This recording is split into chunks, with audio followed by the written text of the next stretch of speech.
Let's give it a few seconds. Go ahead. You were saying how much time it took you to make this? The time it took me to draw this diagram was approximately 2 hours. Wow. To do it on computer. Okay. What'd you use to draw it on computer? I use Windows Paint. Looks good. So what are we looking at, Robert?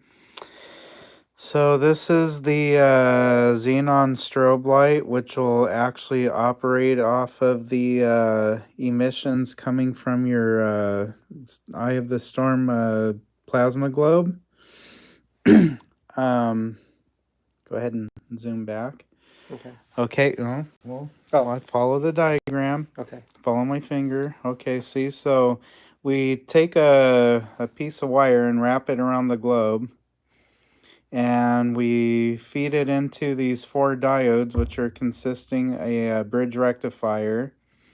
We are using FR107, 4 pieces of them, and we hook it up in this fashion that you see in this diagram in order to create a bridge rectifier. So the lead coming from the globe goes into the AC input of this side of the bridge, and you are going to ground to the nearest grounding of anything available to the ground to this side of the AC input of this side of the bridge right here. And these cathodes over here give you the positive output, which will positively charge this side of the capacitor. And this is the cathode side over here of the bridge, which will send negative to feed the negative side of the capacitor, giving you a direct current charge. And let's see. So we have a direct current charge, which will it will ionize the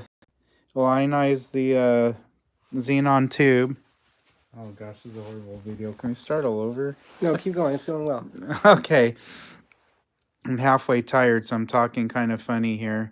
So anyway, we charge the capacitor. It'll charge up to about 300 volts. Send the voltage across the tube, charging the voltage across the tube. And at the same time, we are sending a charge through this 1 megohm resistor to charge this capacitor here. And when this capacitor charges up to 90 volts, it'll trigger this 90 volt SIDAC diode here, which will then shunt the capacitor to the primary coil of the trigger transformer.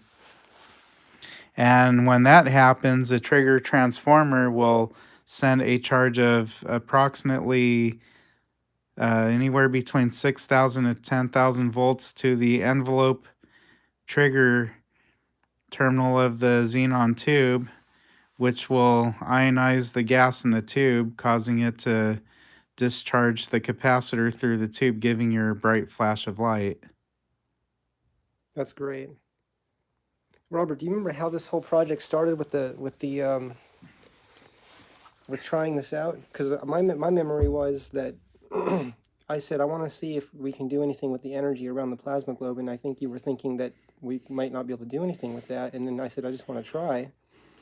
So I asked you, what can we do to see if we can make a xenon light work? Is that how it started? Well, basically, the xenon light was my idea to try. So, because I have flash tube circuits laying around the office, so I decided to go ahead and put one together and give it a try. And surely enough, it just started operating like magic. Wow. So that's how it happened. Yep. You are the author of this project. That's correct. And I'm just an assistant and a viewer. Right. And a video maker. Right. Well, thank you for sharing your creativity, Robert. And if anyone would like to, buy parts or buy the whole thing, can they buy the whole thing from you, or parts, or what? Basically, you can buy all these parts that you see here in the picture. Printed circuit board is not included. You'd have to go ahead and purchase your own perforated board to put the parts on, which is available at allelectronics.com, or any local electronics store should carry these type of materials that you can use to make your own circuit board with. And this one is no metal on this side, and the other side has copper squares, I guess. Correct. So you can just lay the wire down and solder it, and it makes your own, basically your own trace as you drop your leads down. Okay. So I have an example of one here. This is a amplifier that I built. As you can see, I just basically ran solder across the squares to make my own traces. and you have screws going through there as well. That's for the heatsink, Oh, okay. so it doesn't Can we break off. can we see the other side of that circuit? The top side? Yes, this is There an it is. MB3730 audio amplifier chip with minimal components. You can build a 15-watt amplifier, bridge tied load type amplifier. That's great. Yep, runs off of 12 volts DC. You use a 4-ohm speaker, and a speaker can handle about, I don't know, anywhere between 15 and 20 watts, and it'll power it nicely. Okay. Maybe we can power that someday with the plasma globe. That would be pretty cool. So, where are we going with all this, Robert, and your thoughts? What's the next step? Well, the next step is if our viewers out there would like to build one of these for themselves, I have all these parts available for sale, approximately $20 for all the parts, plus an average of $5 shipping, which may vary depending on where you live. Okay. And in my thoughts, I also want to see what else we can do with the energy around the plasma globe, such as try to charge like some AA batteries or just some small batteries to start with, and then go from there. But that's something I'm thinking about. And what are your thoughts about that, Robert? Well, when we get the time and the energy to experiment with that, we'll give it a shot. Yes, and I also can briefly show something I made recently. I can show this. You want to hold this, Robert? Mm-hmm. So this was a lot of soldering, and Robert drew the original diagram for this. It's just, you want to say what this is, Robert? We basically have 60 high voltage transformers here wired in a series parallel circuit. Our goal was to try to capture the high voltage coming from the plasma globe, and then dropping the voltage down to usable voltage to power low voltage devices, but also to create the current required to run the low voltage current load.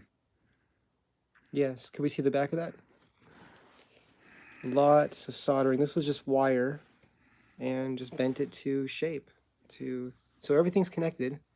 Series is from left to right, and parallel is top to bottom or bottom to top. And we're still working on this, but yeah, for some reason this is not functioning properly, and I'm probably assuming that maybe series parallel may not be too good of an idea. Maybe just putting a whole bunch in series only and testing the output to see if we get anything useful out of it. yes, and I also realized that the way that something is grounded is very important. So I have a lot more to learn about how to add resistance to the ground, and that, and also in wondering if that could contribute to this working. But going back to your diagram, Robert, was there anything else you wanted to say about that? No, that's about it. I think I got my word across. Okay, everyone. So thank you. And this is Robert's Computer Hospital. He's getting warm in his blanket here. Yeah, You have two blankets on. 40 degrees outside, maybe less than that. Okay, so we'll see you all in the next video, and thank you for watching our video, everyone. And if you have any questions about the strobe circuit or parts, you can reach out to Robert. Just look in the description, and you will have Robert's contact email. Thank you for watching the video. Have a great evening. Bye-bye. Say bye, Robert. Happy holidays!